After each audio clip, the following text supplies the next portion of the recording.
is the Infinix Note 50 Pro, an incremental upgrade to last year's Note 40 Pro. And yeah, there's some good news about the Note 50 Pro, and there are also some questionable changes about this phone. So let's talk about it. The first big difference is the design, especially in this camera section. You get an aluminum frame on the corner, which feels premium compared to other devices that comes with a plastic frame.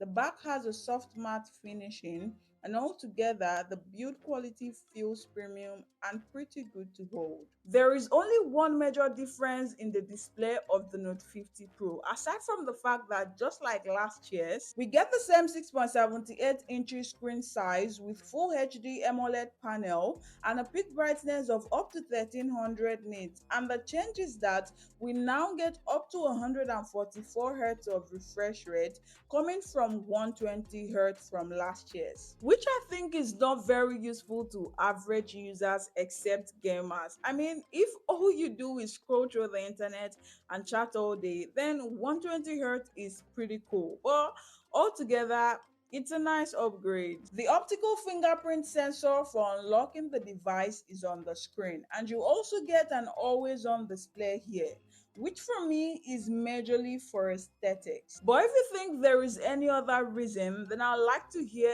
in the comment. We also get dual stereo speakers that produces good and balanced audio quality for media consumption, and an IP64 rating for splash and dust resistance, not water. So you want to be careful with this device around water. Now, one of the most questionable changes Infinix made with the Note 50 Pro is the camera. Infinix went all the way down from 108 megapixel down to 50 megapixel.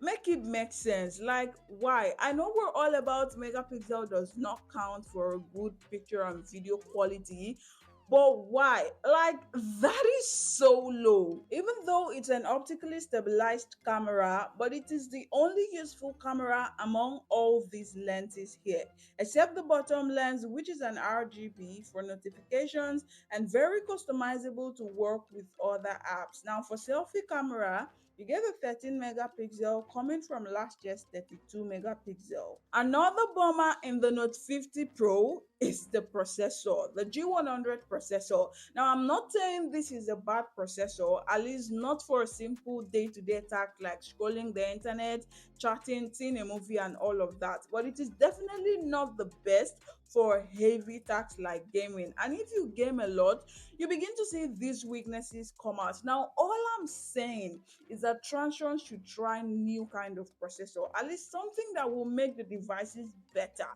We can try to get past MediaTek and Helio and Dimensity. I mean, this is just my thought. You can let me know yours in the comments. The device runs on Android 15 straight from the box and XOS 15, and it also supports up to 2 years OS upgrades. Now, you get some AI features like the voice assistant, DeepSeek, smart translate feature, wallpaper generator, and a lot others.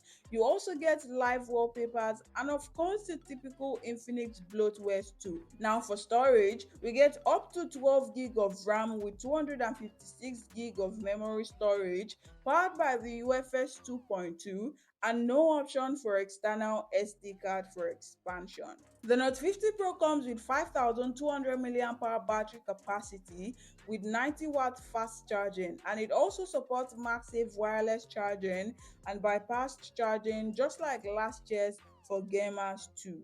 Now, what do I think about the Infinix Note 50 Pro? I think that for a 354,000 Nigerian naira phone or $220 smartphone, I expected better.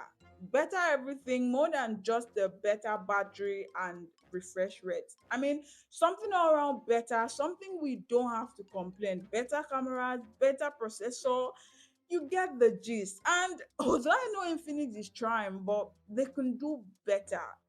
We don't have to complain all the time. Now, what about you? Would you spend 354K or $220 to get this smartphone, or you pass? Let me know in the comments, and don't forget to please like and subscribe to help our channel grow and help us reach our 10K sub count goal for this year. And that being said, until the next one, bye for now.